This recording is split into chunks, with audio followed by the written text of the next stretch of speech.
तो hello guys, आज जो हम क्लास स्टार्ट कर रहे हैं वो हम करेंगे जीओसी की थर्ड क्लास। जीओसी की मैंने 2 क्लासेस करा चुकी हूँ, अब थर्ड क्लास हम स्टार्ट कर रहे हैं।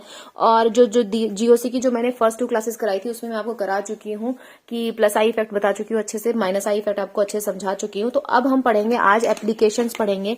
क्या पढ़ेंगे? एप्लीकेशंस पढ़ेंगे। Applications of inductive effect. Inductive effect की हम पढ़ने वाले हैं एप्लीकेशंस। ठीक है, एप्लीकेशंस ऑफ इंडक्टिव इफेक्ट। ठीक है, तो देखो इंडक्टिव इफेक्ट कहाँ कहाँ पे हम अप्लाई करते हैं तो उसको देखते हैं। नंबर 1, अगर हम बात करें इंटरमीडिएट्स की स्टेबिलिटी के बारे में, स्टेबिलिटी ऑफ इंटरमीडिएट्स। ठीक है, इंटरमीडिएट्स, तो उनकी स्टेबिलिटी की बात करें तो वहां पे भी क्या करते हैं, इंडक्टिव इफेक्ट काम आता है उसकी स्टेबिलिटी को बताने के लिए। इंटरमीडिएट जैसे आपने पढ़े होंगे, कार्बोकटायन पढ़ा होगा, ठीक है, कार्बन अनायन पढ़ा होगा, और आपने पढ़ा होगा कार्बन फ्री रेडिकल। ठीक है, और भी होते हैं बट अभी आप इतना ही पढ़ो। तो carbocation, carbon ion, carbon free radicals, तो इनकी स्टेबिलिटी को बताने के लिए भी इंडक्टिव इफेक्ट जो होता है वो बहुत हेल्पफुल होता है। नेक्स्ट हम पढ़ेंगे acidic nature of, acidic strength of, मतलब एसिडिक नेचर की बात करेंगे हम, एसिडिक स्ट्रेंथ के बारे में बात करेंगे, एसिडिक नेचर के बारे में बात करेंगे। वो भी क्या है, इंडक्टिव इफेक्ट की एप्लीकेशन में आता है। ठीक है, तो acidic nature of hydrogen atom भी हम इसमें बात करेंगे। ठीक है, ये सारा हम पढ़ेंगे अभी एटम। ठीक है, थर्ड अगर हम बात करें तो एसिडिक नेचर, हम जैसे यहाँ पे क्या है, एसिडिक नेचर हमने हाइड्रोजन एटम की बात करी है ऐसे ही। ठीक है, तो यहाँ पे हमने बात करी acidic nature of hydrogen atom पढ़ेंगे। और नेक्स्ट हम पढ़ेंगे एसिडिक नेचर, ठीक है, acidic nature of a compound, और कंपाउंड का भी एसिडिक नेचर हम इसमें पढ़ने वाले हैं। ठीक है, फोर्थ हम पढ़ेंगे basic nature of organic compounds. ठीक है, तो ये सारा हम पढ़ने वाले हैं एप्लीकेशन ऑफ इंडक्टिव इफेक्ट्स की। ठीक है, कि किस तरीके से इंडक्टिव इफेक्ट अप्लाई करके हम ये सब चीजें बताते हैं। ठीक है, तो सबसे पहले हम स्टार्ट करेंगे स्टेबिलिटी ऑफ इंटरमीडिएट से ही हम स्टार्ट करेंगे कि किस तरीके से इंडक्टिव इफेक्ट जो है, इंटरमीडिएट जो है उनकी स्टेबिलिटी को वो बताता है। तो सबसे पहले हम स्टार्ट करने वाले हैं कार्बोकटायन की। ठीक है, स्टेबिलिटी ऑफ कार्बोकटायन, आपने देखे एग्जाम में क्वेश्चंस आ जाते हैं।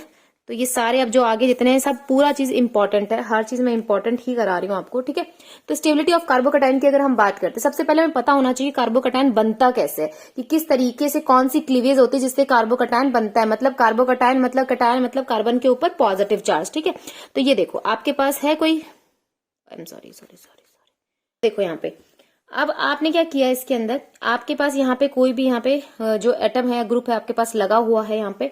ठीक है, तो इसके अंदर हम करेंगे कार्बोकटायन होने के लिए कौन सी क्लीवेज होती है, हिट्रोलाइटिक क्लीवेज होती है, हिट्रोलाइटिक क्लीवेज। तो इस हिट्रोलाइटिक क्लीवेज कैसे होती है, जैसे आपके पास ए और बी, ये 2 एटम्स हैं। ठीक है, इनके बीच में बॉन्ड है, अगर आप इसकी हिट्रोलाइटिक क्लीवेज करवाओगे, मैं पीछे बता भी चुकी हूँ आपको, तो ये क्या होगा कि ये पूरा का पूरा एक जो है एटम इसको लेके चला जाएगा बॉन्ड को, दूसरे के ऊपर क्या आएगा, चार्ज पॉजिटिव आ जाएगा, और इसके ऊपर क्या आ जाएगा, कंप्लीट नेगेटिव चार्ज आ जाएगा। तो यहाँ पे क्या होगा कि यहाँ पे ये चार्ज ले जाएगा। ठीक है, यहाँ पे ये जो दोनों इलेक्ट्रॉन्स है ये ए एटम लेके चला जाएगा, और हमारे पास कार्बन के ऊपर क्या आ जाएगा, पॉजिटिव चार्ज आ जाएगा। क्या आ जाएगा, पॉजिटिव चार्ज आ जाएगा। ठीक है, और हमारे पास क्या बन जाएगा, एक एनायन बन जाएगा। ठीक है, तो अब ये देखो ये क्या बन गया आपके पास, ये बन गया आपके पास कार्बोकटायन। तो कार्बोकटायन यहाँ पे जनरेट हो गया। अब जो ये कार्बोकटायन बना है इसकी थोड़ा सा इसके बारे में जान लेते हैं। ठीक है, तो जो कार्बोकटायन है आप देख रहे हो इसके ऊपर यहाँ पे, तो कार्बन के अंदर कितने वैलेंस इलेक्ट्रॉन है, यहाँ पे वैलेंस शेल में इलेक्ट्रॉन्स कितने हैं, वैलेंस शेल में कितने इलेक्ट्रॉन्स है, वैलेंस शेल में है यहाँ पे 6 इलेक्ट्रॉन्स। ठीक है ना, तो 6 इलेक्ट्रॉन है। तो ये किस तरीके से, क्योंकि ये इलेक्ट्रॉन डेफिशिएंट है, क्या है इसकी, इलेक्ट्रॉन डेफिशिएंट है, इसके पास इलेक्ट्रॉन की कमी है, इलेक्ट्रॉन डेफिशिएंट है। तो कैसे बिहेव करेगा, बिहेव एज अ इलेक्ट्रोफाइल की तरह ये क्या करेगा, बिहेव करेगा, क्योंकि ये इलेक्ट्रॉन डेफिशिएंट है, ये इलेक्ट्रोफाइल की तरह बिहेव करेगा। ठीक है, और इसके बारे में बात करेंगे, अगर इसकी हाइब्रिडाइजेशन चेक करें तो इसकी हाइब्रिडाइजेशन हो जाएगी, इसकी sp2 हाइब्रिडाइजेशन होगी, sp2 हाइब्रिडाइज्ड है ये। ठीक है, sp2 हाइब्रिडाइज्ड है। और अगर और देखें तो इसके अंदर, तो ये जो है ये डायामैग्नेटिक इन नेचर है। क्या है, डायामैग्नेटिक इन नेचर है। और डायामैग्नेटिक का मतलब होता है आपके पास कि इसके पास सारे के सारे इलेक्ट्रॉन्स क्या है, पेयर्ड इलेक्ट्रॉन है, कोई भी अनपेयर्ड इलेक्ट्रॉन नहीं है। तो ये डायामैग्नेटिक इन नेचर है। ठीक है, और ये क्या है, क्योंकि इलेक्ट्रॉन डेफिशिएंट है तो ये अपने ऑक्टेट को कंप्लीट करने के लिए इलेक्ट्रॉन लेगा। तो ये कैसे बिहेव कर रहा है, ये बिहेव करेगा लेविस एसिड की तरह। इट एक्ट्स एज अ ठीक है, कैसे एक्ट करेगा ये लेविस एसिड की तरह करेगा, क्योंकि ये क्या करेगा, लेविस एसिड क्या होती है, जो इलेक्ट्रॉन पेयर को क्या करे, एक्सेप्ट करे, वो क्या होती है, लेविस एसिड्स होती है, जो क्या करे, इलेक्ट्रॉन पेयर को एक्सेप्ट करे। ठीक है, तो वो क्या होती है, वो लेविस एसिड होती है। तो यहाँ पे इसके पास 6 इलेक्ट्रॉन है, अपने ऑक्टेट को कंप्लीट करने के लिए 8 इलेक्ट्रॉन करने के लिए इसको 2 और इलेक्ट्रॉन चाहिए। तो ये क्या करेगा, लेविस एसिड की तरह बिहेव करेगा। ठीक है, तो ये सारी चीजें जो मैंने आपको बताई हैं, ये है कार्बोकटायन के फीचर्स हैं। क्या है, फीचर्स ऑफ कार्बोकटायन है। ठीक है, तो ये दो जो हमने मेन फीचर्स इसके सारे देख लिए हैं कि क्या है, कि ये इलेक्ट्रॉन डेफिशिएंट स्पीसीज है, और क्या है, ये इलेक्ट्रॉन डेफिशिएंट है तो ये कैसे बिहेव करेगा, बिहेव एज एन इलेक्ट्रोफाइल की तरह बिहेव करेगा। इलेक्ट्रोफाइल मतलब इलेक्ट्रॉन लविंग होगा, और ये क्या चाहेगा कि इसके पास ये इलेक्ट्रॉन को लेना चाहेगा। ठीक है, क्या चाहेगा, ये इलेक्ट्रॉन को लेना चाहेगा, तो ये लेविस एसिड की तरह भी क्या करेगा, बिहेव करेगा। ठीक है, ठीक है ना। तो अब देखते हैं, अब बात कर रहे हैं हम इस जो ये कार्बोकटायन हमारे पास बना है, इसकी स्टेबिलिटी के बारे में। किसके बारे में बात करें, स्टेबिलिटी ऑफ कार्बोकटायन की स्टेबिलिटी। देखो, अब आपने पढ़ा है कि आपने देखा है कि आपको मैंने inductive effect plus I effect minus I effect मैं अच्छे से आपको समझा चुकी हूं। तो देखना, याद रखो कि कार्बोकटायन की अगर स्टेबिलिटी की बात करें तो ये प्लस आई इफेक्ट के डायरेक्टली प्रोपोर्शनल होता है, और इनवर्सली प्रोपोर्शनल होता है माइनस आई इफेक्ट के। माइनस आई इफेक्ट की इनवर्सली प्रोपोर्शनल होता है। कैसे होता है मैं आपको समझाती हूँ। यहाँ पे देखो, अगर कोई भी इलेक्ट्रॉन डोनेटिंग ग्रुप, अगर देखो यहाँ पे तो क्या है, ये कार्बोकटायन है, इसके साथ कोई भी इलेक्ट्रॉन डोनेटिंग ग्रुप लगा हुआ होगा, एक क्या केस बन सकता है, इसके साथ इलेक्ट्रॉन विड्रॉइंग ग्रुप हो सकता है। ठीक है, क्या हो सकता है, इलेक्ट्रॉन विड्रॉइंग ग्रुप हो सकता है यहाँ पे। तो ये देखो, यहाँ पे अगर आप ध्यान से देख रहे हो, अगर एक तो पहले इसके पास इलेक्ट्रॉन की कमी है, ठीक है, और दूसरा आपने क्या लगा दिया, इसके ऊपर इलेक्ट्रॉन विड्रॉइंग ग्रुप लगा दिया, तो वो क्या करेगा, इलेक्ट्रॉन्स को अपनी तरफ और खींचेगा।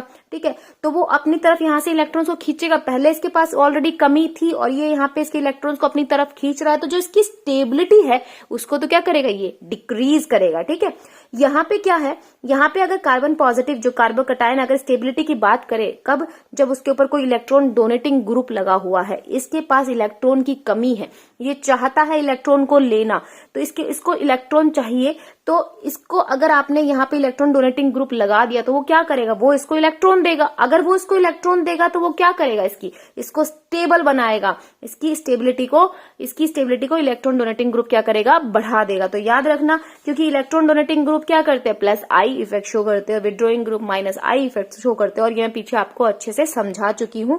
तो वहां पे किसी ने नहीं पढ़ा है तो वो पढ़ लेना। ठीक है, तो यहाँ पे इसीलिए मैंने बोला कि अगर कार्बोकटायन की स्टेबिलिटी की अगर आप बात करते हो तो प्लस आई इफेक्ट उसकी स्टेबिलिटी को बढ़ाता है, माइनस आई इफेक्ट उसकी स्टेबिलिटी को घटाता है। ठीक है, अब हम करते हैं इसमें next top point, important point मैं आपको बताती हूँ। ठीक है, जो आपको याद रखना है, जब भी हम प्लस आई इफेक्ट लगाएंगे, ठीक है, जब भी हम प्लस आई अप्लाई करेंगे तो याद रखना आपको लगाना है प्लस आई के केस में डीबीसी रूल, जो मैं आपको बता चुकी हूँ कि डीबीसी रूल क्या है। तो प्लस आई के केस में क्या करोगे, डीबीसी रूल लगाओगे, और जब माइनस आई की बात करेंगे तो हम क्या कराते हैं, वहां पे डीएनपी रूल लगाते हैं। ठीक है, ये रूल मैं पहले बता चुकी, नहीं पता है कोई नहीं, अभी क्वेश्चंस के साथ साथ आपको समझाते हुए चलूंगी। ठीक है, ये चीजें याद रखना कि अगर स्टेबिलिटी ऑफ कार्बोकटायन की हम बात करते हैं तो कार्बोकटायन की स्टेबिलिटी प्लस आई इफेक्ट के डायरेक्टली प्रोपोर्शनल होती है, और इनवर्सली प्रोपोर्शनल होती है माइनस आई इफेक्ट के। डायरेक्टली प्रोपोर्शनल का मतलब देखो, जो डायरेक्टली प्रोपोर्शनल है, इट मीन्स कि अगर प्लस आई बढ़ेगा तो स्टेबिलिटी ऑफ कार्बोकटायन बढ़ेगी। ठीक है, अगर ये घटेगा तो स्टेबिलिटी ऑफ कार्बोकटायन घटेगी। इनवर्सली प्रोपोर्शनल का मतलब होता है कि अगर ये चीज बढ़ेगी, माइनस आई इफेक्ट बढ़ेगा, तो स्टेबिलिटी ऑफ कार्बोकटायन घटेगी। अगर माइनस आई इफेक्ट जितना कम होगा उतनी कार्बोकटायन की स्टेबिलिटी बढ़ेगी। ठीक है, तो ये इनवर्सली और डायरेक्टली का मतलब होता है। ठीक है, अब देखो यहाँ पे ध्यान से आप देखो, अब हम क्वेश्चन करते हैं कि क्वेश्चन कैसा आता है इसमें। देखो, इस तरीके से आता है, जैसे आपके पास ये दे दिया, ये आपके पास क्वेश्चन में आपको दे दिया, एक आपको दे दिया CH2 double bond CH positive charge, और इस तरीके से आपको क्वेश्चन ऑप्शन मतलब पेपर में इस तरीके से क्वेश्चन आ सकते हैं, और आपसे पूछ ली जाए कि बताओ किसकी अगर हम बात करें कौन सा कार्बोकटायन इन तीनों में से ज्यादा स्टेबल है, कौन सा कार्बोकटायन। तो अब कैसे चेक करोगे इसे, कैसे आप इसको देखोगे। ठीक है, तो आपने बोला, देखो मैं आपको पीछे कॉन्सेप्ट समझा चुकी हूँ, वो सारे लगेंगे यहाँ पे। देखो, आपको चेक करना है, ये कार्बोकटायन है, इसके नेक्स्ट में कोई इलेक्ट्रॉन कुछ भी अगर हम देख रहे हैं कोई और ग्रुप्स नहीं लगे हुए। अब देखो, इसकी जो कार्बोकटायन है, इस कार्बन के नेक्स्ट कार्बन को चेक करो, इस कार्बन के अगर नेक्स्ट कार्बन को आप चेक करें तो इसके हाइब्रिडाइजेशन क्या, देखो क्या है इसकी हाइब्रिडाइजेशन क्या है। अगर हम बात करें तो ये sp3 हाइब्रिडाइज्ड है। क्या है, sp3 नहीं निकालनी आती है तो ये इस तरीके से इस पे 3 हाइड्रोजन लगे हुए हैं और इससे ये एक कार्बन बॉन्ड लगा हुआ है। तो 1 2 3 4 आपने काउंट कर लिए तो 4 के लिए क्या होती है sp3 3 और 1 4, ठीक है, sp3 हाइब्रिडाइजेशन हो गई इसकी, ठीक है। अब इसकी अगर हम चेक करें, ठीक है, और अगर किसी को बिल्कुल ही बेसिक्स अगर पीरियोडिसिटी के नहीं आते हैं, आपको केमिकल बॉन्डिंग के नहीं आते हैं या फिर आपको मॉल कंसेप्ट्स के नहीं आते हैं, तो मैंने वो जो एस्टेट की मैराथन की क्लास मैंने एक डाल रखी है उसमें मैंने सारे बेसिक्स आपको सिखा रखे हैं। तो जिसको नहीं आते हैं वो वहां से एक बार सीख लेंगे, ठीक है। तो अब ये कार्बोकैटायन, इसके नेक्स्ट कार्बन को चेक करो। इस कार्बन की अगर हम हाइब्रिडेशन चेक करते हैं तो इसकी हाइब्रिडेशन क्या है, इस कार्बन के साथ 2 हाइड्रोजन लगे हुए हैं और एक डबल बॉन्ड के साथ कार्बन लगा हुआ है। तो हम काउंट करते हैं ऐसे 1 2 और इसमें एक सिंगल बॉन्ड काउंट करते हैं 3। तो 3 के लिए क्या होता है sp2, ठीक है, sp2 होता है। अगर हम इसकी बात करें कि इनकी हाइब्रिडेशन क्या है इस कार्बन की, क्योंकि कार्बोकैटायन के नेक्स्ट वाला कार्बन देखो तो इसके साथ देखो, इसके साथ यहाँ पे हाइड्रोजन और 3 ट्रिपल बॉन्ड यहाँ पे लगे हुए हैं। तो आप कैसे काउंट करोगे, एक तो ये सिग्मा बॉन्ड और इसमें से एक सिग्मा बॉन्ड यहाँ से काउंट कर लोगे, 2 काउंट कर लोगे और 2 आपके पास हो गए तो आप कैसे बोलोगे sp कि इसकी हाइब्रिडेशन क्या हो जाएगी, sp हाइब्रिडेशन हो जाएगी। तो इसकी आपके पास क्या हो गई sp। अब आप चेक करो, इसकी sp हो गई, इसकी sp2 हो गई, इसकी sp3 हो गई। अगर आपने पिछली क्लास पढ़ी है तो मैंने आपको क्या बताया था कि हमेशा अगर हम बात करें जितना ज्यादा s करेक्टर होता है उसकी इलेक्ट्रोनेगेटिविटी उतनी ज्यादा होती है। sp की इलेक्ट्रोनेगेटिविटी sp2 से ज्यादा होती है, उसकी sp3 से ज्यादा होती है, ठीक है। इलेक्ट्रोनेगेटिविटी ज्यादा होती है, ठीक है। अगर परसेंटेज एस करेक्टर क्या हो वो ज्यादा हो तो इलेक्ट्रोनेगेटिविटी ज्यादा होती है। मैं पढ़ा चुकी, अच्छे से समझा चुकी है सारी चीजें। जितनी ज्यादा इलेक्ट्रोनेगेटिविटी हो जाएगी माइनस आई इफेक्ट उतना ही ज्यादा हो जाएगा। इलेक्ट्रोनेगेटिविटी बढ़ने का मतलब क्या होगा, वो इलेक्ट्रॉन को उतना ज्यादा अच्छे से खींचेगा तो क्या होगा, उसका माइनस आई इफेक्ट उतना ज्यादा बढ़ जाएगा। तो आप देखो यहाँ पे आप इस क्वेश्चन को आराम से सॉल्व कर सकते हो। अगर वो पीछे की आपने दोनों क्लासेस अगर आपने पढ़ रखी है तो वहां पे देखो, आप अप्लाई करो यहाँ पे कि किसकी, आप देख लोगे हाइब्रिडेशन से कि आपने हाइब्रिडेशन निकाल ली सबकी, फिर आप देखोगे कि यहाँ पे इस तरफ अगर हम इस तरफ चल रहे हैं तो यहाँ पे sp फिर sp2 फिर sp3, तो इलेक्ट्रोनेगेटिविटी क्या कर रही है, इस तरफ बढ़ रही है। और इस तरफ अगर इलेक्ट्रोनेगेटिव बढ़ रही है मतलब क्या है इस तरफ कि हम कह सकते हैं यहाँ पे क्या हो रहा है, यहाँ पे हम बोले तो हम कहेंगे यहाँ पे कि इलेक्ट्रोनेगेटिव बढ़ रही है तो मतलब माइनस आई इफेक्ट क्या कर रहा है, इधर बढ़ रहा है। और माइनस आई इफेक्ट बढ़ रहा है इसका मतलब क्या है, कार्बोकैटायन की स्टेबिलिटी डिक्रीज हो रही है। किस तरफ डिक्रीज हो रही है, इस तरफ। तो सबसे ज्यादा अगर हम बात करें कौन सा कार्बोकैटायन स्टेबल है तो वो आप बता सकते हो कि सबसे, क्योंकि यहाँ पे इसकी इलेक्ट्रोनेगेटिविटी, इस वाले की इलेक्ट्रोनेगेटिविटी सबसे ज्यादा है इन दोनों से, ठीक है। तो इलेक्ट्रोनेगेटिविटी ज्यादा है, माइनस आई इफेक्ट ये ज्यादा शो करेगा तो कार्बोकैटायन लेस स्टेबल होगा। तो इन तीनों में सबसे ज्यादा स्टेबल कार्बोकैटायन कौन सा होगा, ये होगा, फिर ये, ठीक है ना, समझ में आया। इस तरीके से क्वेश्चंस आते हैं अगर आपको बेसिक कॉन्सेप्ट, इसीलिए मैं सब चीजें बेसिक से लेके चल रही हूँ ताकि आपको बेसिक्स अगर क्लियर है तो फिर आप ये क्वेश्चन सॉल्व कर दोगे। दिखने में कितने इजी लग रहे हैं पर ये बेसिक इजी है ये क्वेश्चन अगर आपको बेसिक्स आते हैं, ठीक है। नेक्स्ट अगर हम इसमें क्वेश्चन करते हैं, आपके पास ये नेक्स्ट क्वेश्चन है आपके पास, ठीक है, इस तरीके से, ठीक है, एक आपके पास इस तरीके से, ठीक है, ये आपके पास क्वेश्चन है, ठीक है। अब ये क्वेश्चन में पूछ लिया जाए आपसे कि बताओ कि इनमें स्टेबिलिटी ऑफ कार्बोकैटायन बताओ कि कौन सा कार्बोकैटायन ज्यादा स्टेबल है, ठीक है, कौन सा कार्बोकैटायन ज्यादा स्टेबल है। तो आप इस क्वेश्चन को कैसे करोगे, देखो मैंने आपको पीछे बताया था कि जितना रिंग का स्मॉल साइज होता है उसका परसेंटेज एस करेक्टर मोर होता है। तो परसेंटेज एस करेक्टर ज्यादा होगा तो इलेक्ट्रोनेगेटिविटी ज्यादा होगी, इलेक्ट्रोनेगेटिविटी ज्यादा होगी तो माइनस आई इफेक्ट ज्यादा होगा, और माइनस आई इफेक्ट ज्यादा होगा तो अगर हम कार्बोकैटायन की स्टेबिलिटी के बारे में बात करते हैं तो कार्बोकैटायन की स्टेबिलिटी क्या हो जाएगी, वो कम हो जाएगी। क्या हो जाएगी, कार्बोकैटायन की स्टेबिलिटी कम हो जाएगी। तो रिंग साइज देखो, अब इधर देखो, इधर रिंग साइज छोटा है, सबसे छोटा ये है, फिर इससे थोड़ा सा बड़ा ये है, और सबसे बड़ा रिंग साइज क्या है इसका, क्योंकि 5 मेंबर्ड रिंग है, ये 4 मेंबर्ड है, ये 3 मेंबर्ड है, तो इसका जो परसेंटेज एस करेक्टर है वो ज्यादा होगा। तो इधर अगर आप देख रहे हो तो परसेंटेज एस करेक्टर क्या कर रहा है, बढ़ रहा है, तो इधर परसेंटेज एस करेक्टर बढ़ रहा है तो यहाँ पे कार्बोकैटायन का ट्रेंड क्या हो जाएगा, उल्टा हो जाएगा। तो सबसे ज्यादा स्टेबल कार्बोकैटायन कौन सा होगा, ये होगा, फिर ये होगा, फिर ये, ठीक है ना। तो इस तरीके से आप वो क्वेश्चंस को अप्लाई करोगे, आप सारे कॉन्सेप्ट्स को, और आप क्वेश्चन सॉल्व करोगे, ठीक है। अब हम एक नेक्स्ट क्वेश्चन करते हैं, देखो, ठीक है, नेक्स्ट क्वेश्चन हम करते हैं यहाँ पे। नेक्स्ट क्वेश्चन है हमारे पास कि अगर आपसे इस तरीके से पूछ लिया जाए कि बताओ इनमें से कौन सा कार्बोकैटायन ज्यादा स्टेबल है। देखो आप देख रहे हो कि हाइड्रोजन के ही सारे आइसोटॉप्स है, देखो हाइड्रोजन है, ड्यूटेरियम है, ट्रिटेरियम, ठीक है, तो यहाँ पे आप देख रहे हो इस तरफ जैसे यहाँ पे क्या है, ये जो है ये इनके बारे में पढ़ेंगे। तो इनके बारे में आपको बता चुकी हूँ पीछे, मैं आपको सारा वो प्लस आई का और माइनस आई का सबके ट्रेंड लिखवा चुकी हूँ आपको और समझा चुकी हूँ कैसे होता है। तो वही चीज है, इस तरफ जैसे जैसे आप जाओगे तो प्लस आई इफेक्ट क्या करेगा, इंक्रीज होता जाएगा। सबसे ज्यादा प्लस आई इफेक्ट होता है वो टी का, फिर डी का, फिर हाइड्रोजन का, ठीक है। तो आइसोटॉप्स में ऐसे होता है, सबसे ज्यादा इसका, फिर इसका, फिर इसका। तो प्लस आई इफेक्ट क्या कर रहा है, इस तरफ बढ़ रहा है। और मैंने आपको क्या बोला था, जब प्लस आई इफेक्ट बढ़ेगा तो कार्बोकैटायन की स्टेबिलिटी बढ़ेगी। तो कार्बोकैटायन की अगर स्टेबिलिटी यहाँ बढ़ेगी तो मतलब क्या है यहाँ पे, मतलब हम कह रहे हैं यहाँ पे कि हाँ, तो इस तरफ क्या है, कार्बोकैटायन की स्टेबिलिटी बढ़ेगी। तो कौन सा कार्बोकैटायन ज्यादा स्टेबल होगा, ये फिर ये फिर ये, ठीक है। तो इस तरीके से आपको क्वेश्चंस को करना होगा, ठीक है ना। अब अगर हम बात करते एक और क्वेश्चन ले लेते हैं, कुछ क्वेश्चन ही करेंगे क्योंकि ये तो सारा जीओसी है कि आप कॉन्सेप्ट समझो और उसके बाद क्वेश्चन अप्लाई करो तभी आप कर सकते हो इसको, ठीक है।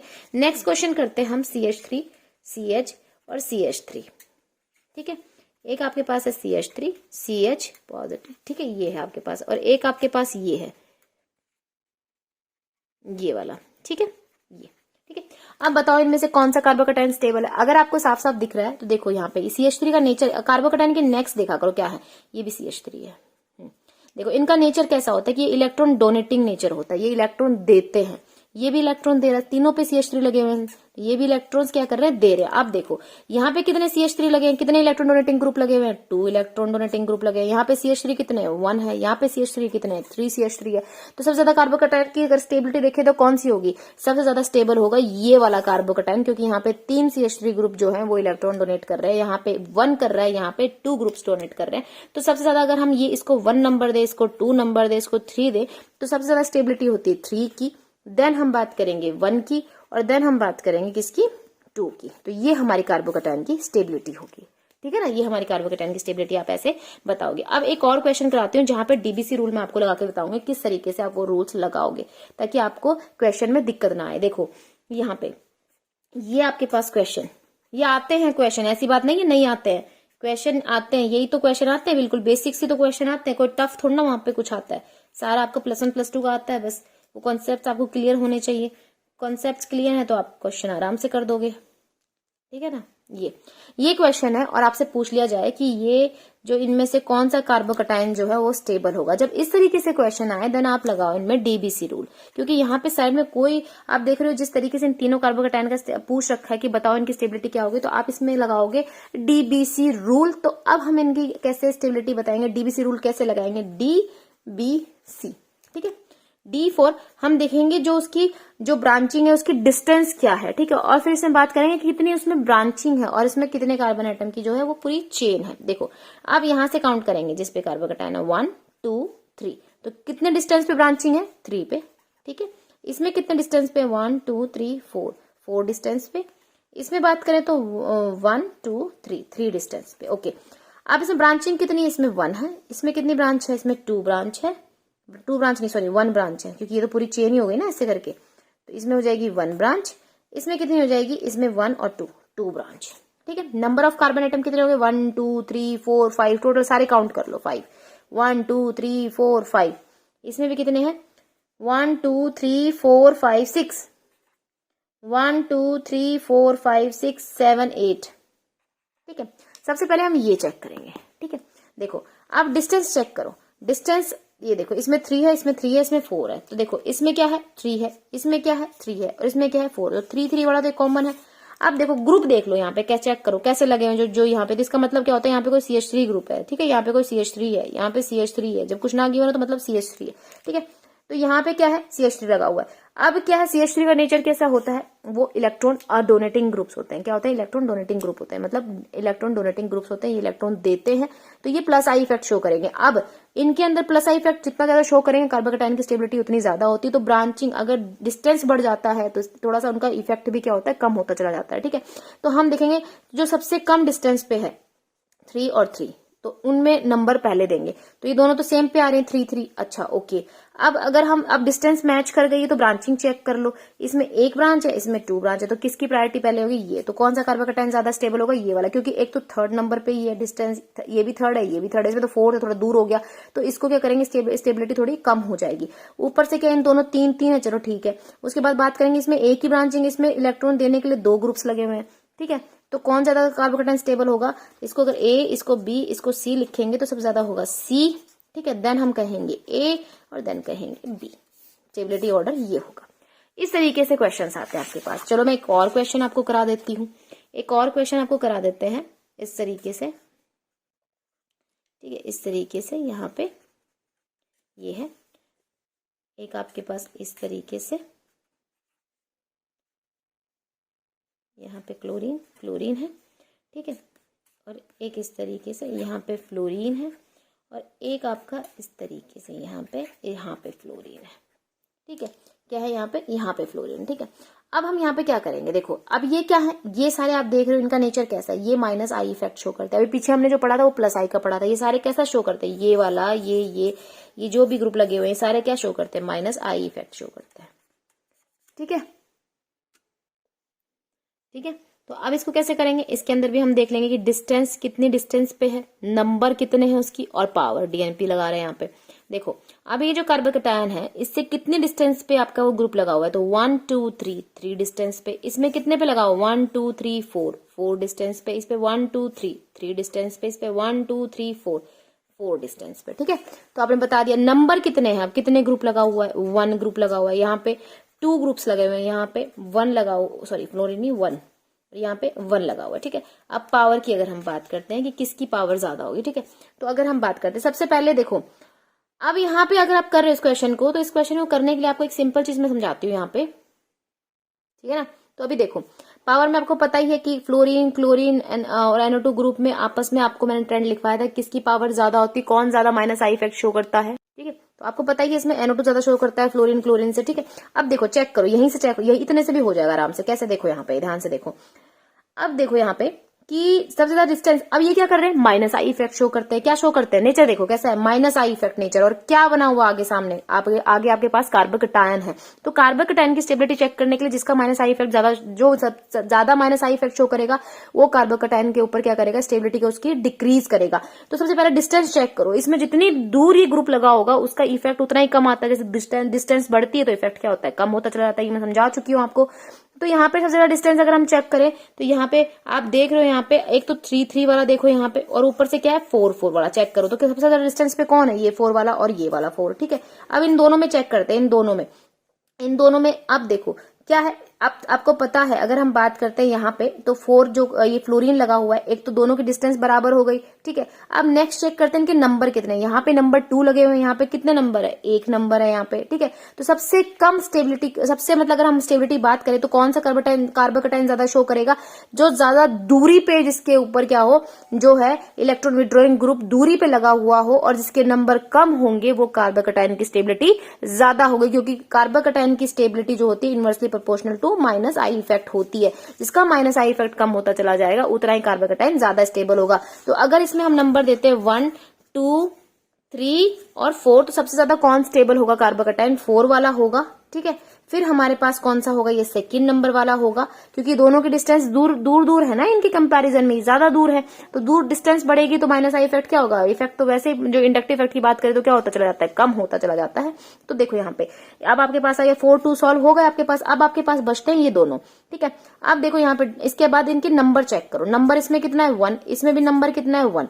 देखो इसकी और इसकी बात कर रहे हैं, किसकी बात कर रहे हैं हम, इसकी और इसकी बात कर रहे हैं, ठीक है। तो इसकी और इसकी बात करेंगे हम दोनों, तो हाँ सॉरी हम दोनों नहीं, मतलब इन दोनों की अगर हम बात करेंगे तो आप चेक करो कि डिस्टेंस सेम दूरी के ऊपर है, ठीक है। अब अगर इनके नंबर चेक करो कितने इनके नंबर हैं, अगर हम बात करें तो यहाँ पे दोनों के नंबर 1 1 है। अब इसमें किसकी जरूरत पड़ेगी, हमें पावर को चेक करने की जरूरत पड़ेगी कि NO2 और फ्लोरीन में से कौन सबसे ज्यादा पावर, मतलब कौन सबसे ज्यादा माइनस आई इफेक्ट शो करेगा इन दोनों में से। तो इन दोनों में से सबसे ज्यादा माइनस आई इफेक्ट शो करता है NO2, ठीक है। तो NO2 सबसे ज्यादा माइनस आई इफेक्ट शो करेगा, तो ये ज्यादा आई इफेक्ट शो करेगा, तो इस कार्बोकेटाइन की स्टेबिलिटी को ये कम कर देगा as compare to fluorine. Fluorine भी कम करेगा, लेकिन उससे ज्यादा कौन कम करेगा, ये वाला कम करेगा। तो इन दोनों की स्टेबिलिटी के बीच में अगर हम बात करें तो ये वाला कार्बोकेटाइन ज्यादा स्टेबल होगा। कौन सा, मतलब थर्ड वाला। और सबसे कम कार्बोकेटाइन स्टेबल कौन सा होगा, फर्स्ट वाला। ठीक है ना। तो ये क्वेश्चन आपको समझ में आया किस तरीके से करना है। मैं दोबारा रिपीट कर देती हूँ। माइनस आई इफेक्ट्स, आप यहाँ पे ग्रुप चेक कर लो। आपने देखा यहाँ पे ग्रुप लगे हुए हैं, माइनस आई वाले लगे हुए हैं, ओके। देन आपने DNP रूल लगे यहाँ पे लगा दिया। आपने चेक किया यहाँ पे कि कितनी दूरी पे लगे हुए हैं, आपने डिस्टेंस लिख ली सबकी, ठीक है। फिर आपने नंबर चेक कर लिए, कितने कितने लगे हुए हैं वो लिख लिया। फिर आपने पावर, लास्ट में आप देखोगे पावर को किसकी पावर ज्यादा होगी, ठीक है। आपने पहले देखा, क्योंकि ये माइनस आई शो करते हैं, तो आपको पता है कार्बोकेटाइन जो होता है वो inversely proportional to minus I effect के। जो माइनस आई इफेक्ट जो ज्यादा शो करेगा, कार्बोकेटाइन कम स्टेबल होगा। अच्छा, मैंने आपको बताया था इंडक्टिव इफेक्ट में कि दूरी बढ़ती है तो क्या होता है, इफेक्ट कम होता चला जाता है। तो जितनी ज्यादा दूरी पे वो ग्रुप लगा हुआ होगा, वो उतना कम जो है उसके ऊपर माइनस आई इफेक्ट इस कार्बोकेटाइन पे वो लगाएगा। तो उतना कम लगाएगा, मतलब अब ये कम खींचेगा यहाँ से इलेक्ट्रॉन्स, इसका इफेक्ट कम हो जाएगा, तो ये कार्बोकेटाइन ज्यादा स्टेबल होगा। तो ये दोनों 4-4 आ गए, आपने देखा यहाँ पे। अब ये सेम आ गए डिस्टेंस इनके कंपैरिजन में, तो क्या है, ये दोनों दूर है, तो ये सेम आ गए। तो नेक्स्ट हम इनके चेक करेंगे नंबर। तो यहाँ पे आपने चेक किया, यहाँ पे 2 है, यहाँ पे 1 है। तो आपको पता है कि यहाँ पे नंबर कम है, तो ये कार्बोकेटाइन ज्यादा स्टेबल होगा। उसके बाद फिर इस कार्बोकेटाइन की बात करेंगे। फिर जब नेक्स्ट इन दोनों की बात कर रहे हैं, तो हमने चेक किया दोनों का डिस्टेंस भी सेम है, नंबर भी सेम है। अब इनकी पावर चेक करें, कौन माइनस आई इफेक्ट ज्यादा शो करता है। तो आपको पता है NO2 जो है वो फ्लोरीन से ज्यादा माइनस आई इफेक्ट शो करेगा। ज्यादा माइनस आई इफेक्ट शो करेगा, तो इस कार्बोकेटाइन की स्टेबिलिटी को ये ज्यादा कम करेगा एज कंपेयर टू इस वाले में फ्लोरीन कम करेगा, ठीक है।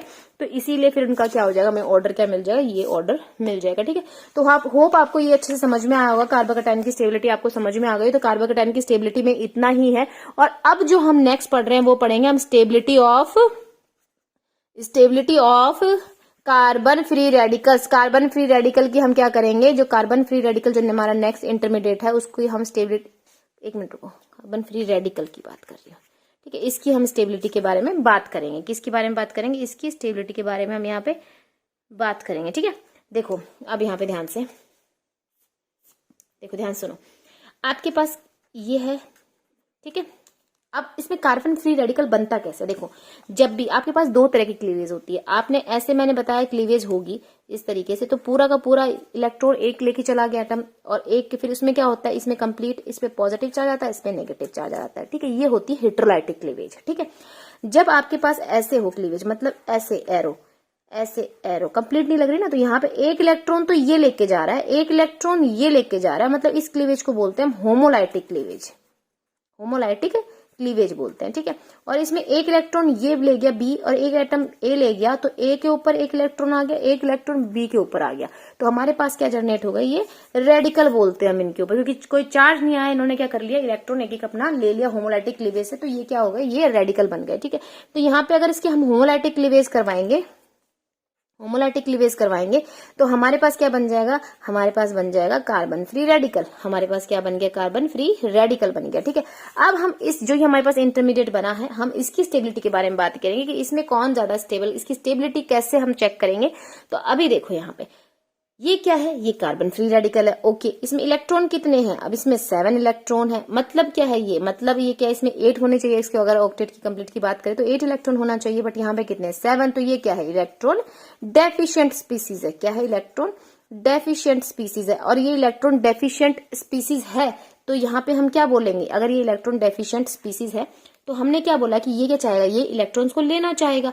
तो अब इसमें भी सेम ऑर्डर वही बन जाएगा कि अगर स्टेबिलिटी हम बात करें, किसकी, stability of carbon free radical की अगर हम बात करें, कार्बन फ्री रेडिकल की अगर हम स्टेबिलिटी की बात करें, तो आपको पता होना चाहिए यहाँ पे कि इसकी स्टेबिलिटी, अब इसकी स्टेबिलिटी का ऑर्डर भी लिख लेते हैं, directly proportional to plus I effect और inversely proportional to minus I effect, ठीक है। जैसे कि हमने कार्बोकेटाइन में पढ़ा था, क्योंकि वो भी इलेक्ट्रॉन डेफिशिएंट है, ये भी इलेक्ट्रॉन डेफिशिएंट है, तो इलेक्ट्रॉन डेफिशिएंट है, इसको भी इलेक्ट्रॉन चाहिए, तो प्लस आई इफेक्ट के डायरेक्टली प्रोपोर्शनल और माइनस आई इफेक्ट के ये इनवर्सली प्रोपोर्शनल, ठीक है। तो इसमें भी स्टेबिलिटी सेम वैसे ही चेक करेंगे जैसे आप कार्बोकेटाइन जो है उसमें चेक किया आपने, वैसे ही सेम इसमें होगी, ठीक है। जैसे आपके पास कोई दे दे इस तरीके से, बताओ इनमें से CD3, ठीक है, CD3 ठीक है, जैसे मैंने उसमें कराया था। इसमें स्टेबिलिटी ऑर्डर क्या होगा तो आपको पता है, इस तरफ प्लस आई इफेक्ट बढ़ता है, इस तरफ प्लस आई इफेक्ट बढ़ेगा, तो कार्बन फ्री रेडिकल की जो स्टेबिलिटी है वो भी इस तरफ क्या करेगी, बढ़ेगी। तो सबसे ज्यादा इसकी, फिर इसकी, फिर इसकी, ठीक है ना, आगे आपको। और सेम जैसे अगर ये जो हमने जिस तरीके से कार्बोकैटायन के करे थे, आपने जिस तरीके से आपने ये सब चीजें करी है, अगर यहाँ पे पॉजिटिव की जगह एक रेडिकल लगा दो इस तरीके से आ जाए, तो वो भी सेम, उसका ऑर्डर भी यही आएगा। इसी तरीके जैसे पॉजिटिव कार्बोकैटायन का आपने सॉल्व किया है, सेम वो भी वैसे ही सॉल्व होगा। तो इसको अलग से कराने की जरूरत नहीं है, इसकी स्टेबिलिटी सेम ऐसे ही निकलेगी जैसे इन क्वेश्चंस में आपने कार्बोकैटायन की निकाली है, तो ऑर्डर इसमें भी इसी तरीके से आएगा, ठीक है ना। अब हम नेक्स्ट पढ़ते हैं स्टेबिलिटी ऑफ कार्बन अनायन की स्टेबिलिटी की बात हम यहाँ पे करते हैं, ठीक है।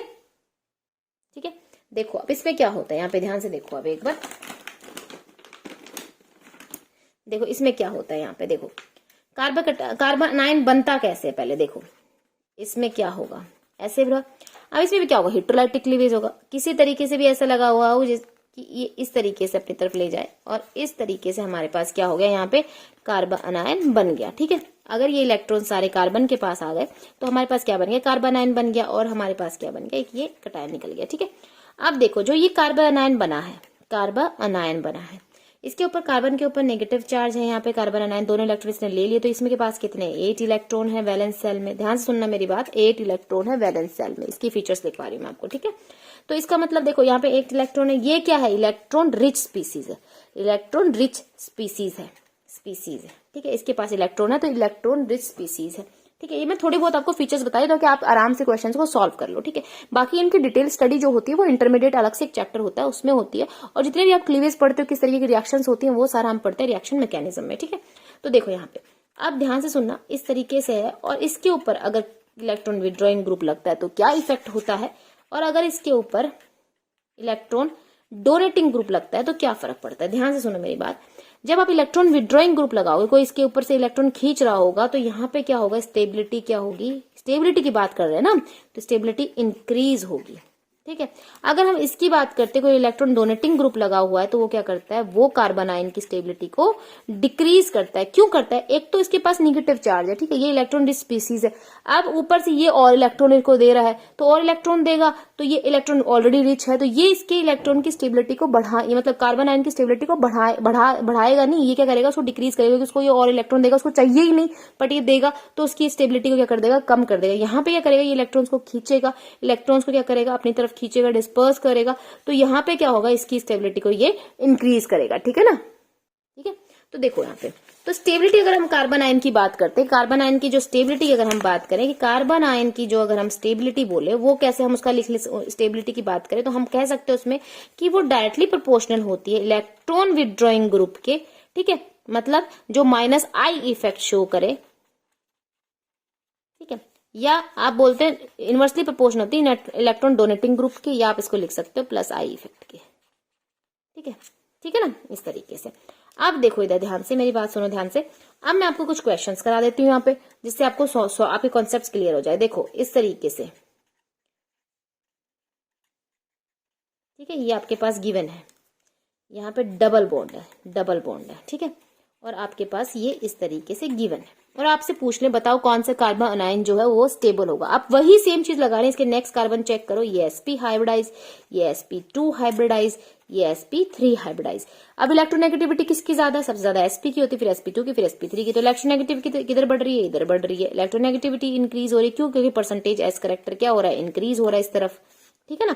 तो यहाँ पे इलेक्ट्रोनेगेटिविटी बढ़ रही है, मतलब -I इफेक्ट इधर बढ़ रहा है, -I इफेक्ट इधर बढ़ रहा है, तो मतलब अगर हम कार्बन आयन की स्टेबिलिटी का बात करें इस तरफ, तो कार्बन आयन की जो स्टेबिलिटी है वो बढ़ रही है, कार्बन आयन की स्टेबिलिटी बढ़ रही है, क्योंकि कार्बन आयन की स्टेबिलिटी किस पे डिपेंड कर रही है, इलेक्ट्रॉन विड्रॉइंग ग्रुप पे।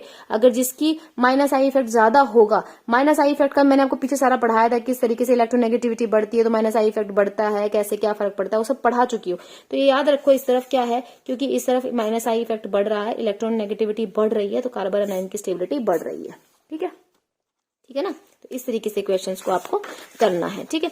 नेक्स्ट क्वेश्चन मैं आपको करा देती हूँ, वही सेम अगर हम रिंग का लेके चलते हैं, वो जो हमने पीछे किया था उसमें बस कार्बन आयन लगा लो यहाँ पे इस तरीके से। और अब आपसे कोई पूछ ले कि बताओ कौन ज्यादा स्टेबल है, तो हमने बोला रिंग का साइज छोटा है, एस परसेंटेज एस करेक्टर ज्यादा होगा, तो इसके अंदर क्या होगा, इसकी इलेक्ट्रोनेगेटिविटी ज्यादा होगी, तो इसकी इलेक्ट्रोनेगेटिविटी ज्यादा है, इलेक्ट्रोनेगेटिविटी इधर बढ़ रही है, ठीक है। तो कार्बन आयन की स्टेबिलिटी भी किस तरफ बढ़ेगी, इस तरफ बढ़ेगी, कार्बन आयन की स्टेबिलिटी भी। तो कौन सा कार्बन आयन ज्यादा स्टेबल है, ये वाला, ठीक है ना।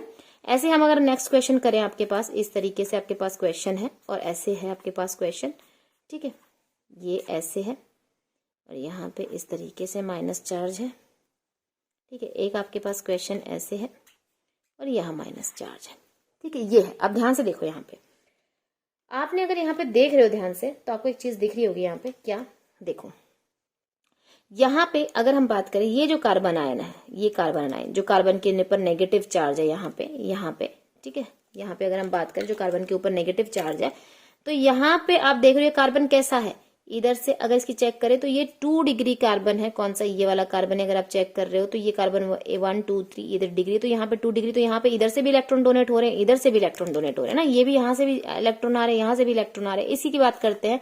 तो जो ये नेगेटिव चार्ज है, ये वाला नेगेटिव चार्ज अगर हम बात करें तो ये कितना है, ये 3 डिग्री है। क्यों, यहाँ से ये वाला कार्बन, ये वाला कार्बन और ये वाला कार्बन, समझ रहे हो मेरी बात, ये वाला कार्बन है इधर, इधर इस कार्बन से अटैच है, इधर से, तो 3 डिग्री, और यहाँ पे क्या हो, 3 तरफ से इस तरीके से यहाँ पे इलेक्ट्रॉन डोनेट हो रहे हैं। अगर इस नेगेटिव चार्ज की बात करो तो यहाँ पे जो ये किस कार्बन से, ये 1 डिग्री कार्बन है, ठीक है, 1 डिग्री कार्बन है। तो अब देखो यहाँ पे इसके पास कितने डोनेट करने वाले हैं, 3 है, इसके पास कितने हैं, 2 है, इसके पास कितना है, 1। तो जो जितना प्लस आई इफेक्ट शो करेगा वो उतना ही कार्बन आयन जो होगा उसको लेस स्टेबल करेगा। तो कौन सा कार्बन आयन की अगर हम बात करें इसमें ज्यादा स्टेबल होगा, सबसे ज्यादा कार्बन आयन जो स्टेबल होगा वो आपके पास होगा 1 डिग्री वाला। तो इसको ऐसे लिख लो, ए है ये बी है, ये सी है, ये प्लस आई इफेक्ट, क्योंकि यहाँ पे एक carbon plus I effect show कर रहा है, इधर 2 कर रहा है, इधर 3 कर रहे हैं। तो सबसे ज्यादा स्टेबल कौन सा कार्बन आयन होगा आपका, सबसे ज्यादा होगा सी वाला। फिर देन आपके पास जो 2 कार्बन वाला है वो ए वाला, और फिर सबसे कम स्टेबल कौन सा कार्बन कटायन होगा, कार्बन अनायन होगा, कटायन नहीं अनायन, वो होगा बी वाला। तो ये आपके पास ऑर्डर आ जाएगा, सबसे ज्यादा स्टेबल ये। तो आप इसको इस तरीके से लिख सकते हो, ये सबसे ज्यादा, फिर आपके पास ये, और फिर ये, ठीक है। ये ध्यान रखना, ये दोनों किस तरीके से लिख सकते हो, मतलब आपका अगर आपसे इंक्रीजिंग और डिक्रीजिंग पूछ ले, आपसे पूछ ले घटते हुए क्रम में पूछ ले, तो उसमें सबसे पहले कौन, सबसे ज्यादा, फिर उससे कम, फिर उससे कम, तो आप इस तरह लो। और अगर आपसे पूछ ले बढ़ते हुए क्रम में, तो फिर आप इस तरीके से लिखो, ठीक। वो चीज याद रखना, वो पेपर में ये चीजें कर देते हैं कि इंक्रीजिंग ऑर्डर डिक्रीजिंग ऑर्डर, तो वो आप याद रखना, ठीक है ना। तो इस तरीके से आप इसको कर सकते हो, ठीक है। तो ऐसे आपको इन क्वेश्चन को सॉल्व करना है। अब मैं एक बार आपको नेक्स्ट एक और क्वेश्चन कराती हूँ, देखो नेक्स्ट पेज लेती हूँ मैं एक बार, देखो यहाँ पे ऐसे है आपके पास सेम, और यहाँ पे फ्लोरीन है, और यहाँ पे इस तरीके से नेगेटिव, और यहाँ पे क्लोरीन है, और यहाँ पे इस तरीके से नेगेटिव, और यहाँ पे 2 क्लोरीन है, ठीक है, दिख रहा होगा। और यहाँ पे आपके पास इस तरीके से यहाँ नेगेटिव, यहाँ पे दोनों जगह फ्लोरीन है, ये है आपके पास, ठीक है ना। अब आप क्या लगाओगे यहाँ पे, क्योंकि आपने देखा यहाँ पे माइनस आई वाले ग्रुप्स हैं, डीएनपी रूल लगा लोगे। यहाँ देख लो ना साइड में सब कौन से ग्रुप्स लगे हुए हैं, ये देखो, ठीक है। डी फॉर कितने हैं, मतलब कितनी दूरी पे है, 1 2 3 4, 4 पे ये 1 2 3, ये 3 पे ये 1 2 3, 3 पे ये 1 2 3 4, 4 पे, समझ रहे मेरी बात। अच्छा, इसके नंबर कितना है, 1 नंबर, इसमें भी 1 नंबर, इसमें कितने हैं 2 नंबर, इसमें कितने हैं 2 नंबर, ठीक है। अब देखो, चलो इस क्वेश्चन को सॉल्व करते हैं। देखो अब मैंने आपको क्या बताया था, जो जितना इलेक्ट्रॉन डोनेटिंग मतलब विड्रॉइंग होगा, जितना ज्यादा इलेक्ट्रॉन खींचेगा, तो वो कार्बन आयन को क्या करता है, स्टेबल करता है, ठीक है। कार्बोकटायन के केस में क्या करता है कि जितना इलेक्ट्रॉन विड्रॉइंग हुआ, कार्बोकटायन के केस में इलेक्ट्रॉन जितना खींचेगा उतना ही वो उसको लेस स्टेबल करता है। लेकिन कार्बन आयन की बात कर रहे हैं, तो जितना ज्यादा इलेक्ट्रॉन विड्रॉइंग ग्रुप होगा तो वो उसको खींचेगा, इलेक्ट्रॉन विड्रॉइंग ग्रुप, तो कार्बन आयन को स्टेबल करता है, ठीक है। तो जितनी ज्यादा डिस्टेंस कम होगी, जितनी ज्यादा कम डिस्टेंस पे अगर आपका इलेक्ट्रॉन विड्रॉइंग ग्रुप लगा हुआ होगा, उतना ही कार्बन आयन ज्यादा स्टेबल होगा। तो डिस्टेंस कम कौन सी है, ये 3, ये 3, क्या है ये भी 3, ये भी 3, ठीक है, ले लिया चलो हमने। अब हम चेक करेंगे इसके नंबर, अब ये दोनों तो सेम हो गई, नंबर किसका ज्यादा आप देख रहे हो, इधर 1 है, इधर 2 है, तो यहाँ पे 2 ग्रुप्स लगे हुए, यहाँ पे एक, तो सबसे ज्यादा स्टेबल कार्बोकटायन अगर ए बी सी और डी, कार्बन अनायन की बात करी जाए, कौन सा ज्यादा स्टेबल कार्बन अनायन है, तो पहले सी आ गया, ठीक है। फिर आपके पास कौन आ गया, बी आ गया। अब इन दोनों में चेक करते हैं, डिस्टेंस कितने पे है, 4 4 पे, दोनों पे 4 4 डिस्टेंस पे। इसमें नंबर कितना है, 1, इसमें नंबर कितने हैं, 2। ध्यान से देखो, तो नंबर किसमें ज्यादा होगा, इसमें डाला होगा, तो ये आपके पास क्या आ गया, डी। फिर आपके पास ए। तो होप आपको ये क्वेश्चन सॉल्व करने आ गए होंगे कि इस तरीके से इन क्वेश्चंस को सॉल्व करते हैं। नेक्स्ट अगर हम क्वेश्चन करते हैं, नेक्स्ट क्वेश्चन हमारा इस तरीके से है, ध्यान से देखो, ये आपके पास गिवन है, ठीक है, यहाँ पे इस तरीके से आपके पास एक और क्वेश्चन करा देती हूँ मैं आपको इसमें इस तरीके से, और यहाँ पे आपके पास दिया है क्लोरीन क्लोरीन, और फिर आपके पास ये ऐसे है, और यहाँ पे आपके पास है फ्लोरीन फ्लोरीन, ठीक है, और ऐसे है नेगेटिव, और आपके पास NO2 इधर है, इधर नेगेटिव, ठीक है।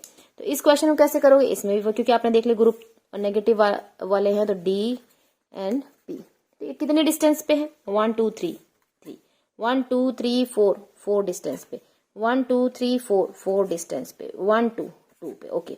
अच्छा नंबर कितने इसमें, 1, इसमें 2, इसमें 2 और इसमें 1, ठीक है, इसमें 1। अब देखो इसको A, इसको B, इसको C, इसको D, सबसे कम डिस्टेंस पे कौन सा है, ये वाला, तो इसकी स्टेबिलिटी अगर हम बात करें कार्बन आयन की, वो सबसे ज्यादा होगी, सबसे ज्यादा होगी D की, ओके। फिर इसके बाद अब चेक करो इनमें कम डिस्टेंस पे कौन सा है, ये वाला, तो फिर क्या हो जाएगी A की। अब इन दोनों की चेक करो, डिस्टेंस तो सेम है, नंबर भी सेम है, अब चेक करेंगे हम पावर, ठीक है, सेम डिस्टेंस पे है, नंबर भी सेम है, अब चेक करेंगे पावर की, फ्लोरीन और क्लोरीन में से कौन माइनस आई इफेक्ट ज्यादा शो करता है, तो फ्लोरीन जो होता है वो क्लोरीन से ज्यादा माइनस आई इफेक्ट शो करता है, ठीक है। तो इसमें कौन सा नंबर आ जाएगा, फिर C, और फिर आपके पास आ जाएगा B, ये आपका आंसर हो जाएगा। तो इस तरीके के क्वेश्चंस आते हैं आपके पेपर में, और फिर इनको इसी तरीके से सॉल्व करना होता है। और ये आपका पूरा जो एप्लीकेशन पार्ट था, हमने इंडक्टिव इफेक्ट्स के जो हमने पढ़े थे, कार्बन अनायन, कार्बन कटायन और कार्बन फ्री रेडिकल का, वो मैंने आपको पूरा करा दिया। और इसी तरीके से जब भी कोई आपसे पूछे कि कार्बन कटायन की स्टेबिलिटी क्या है, और क्या कहते हैं कि इस कार्बन रेडिकल की अगर आपसे स्टेबिलिटी पूछ ले, या फिर आपसे पूछ ले कार्बन अनायन की स्टेबिलिटी पूछ ले आपसे, तो आपको ये क्वेश्चंस को सब इसी तरीके से सॉल्व करना है। तो आज यहीं तक, और नेक्स्ट क्लास में हम इसकी नेक्स्ट एप्लीकेशंस पढ़ेंगे, जो हमने बात करी थी acidic nature of hydrogen atom, या फिर एसिडिक नेचर ऑफ कंपाउंड के एसिडिक नेचर की हमने बात करी थी, तो वो सारी हम करने वाले हैं नेक्स्ट क्लास में। और अभी के लिए बस इतना ही, और अब आपको मिलते हैं हम नेक्स्ट क्लास में। Thank you.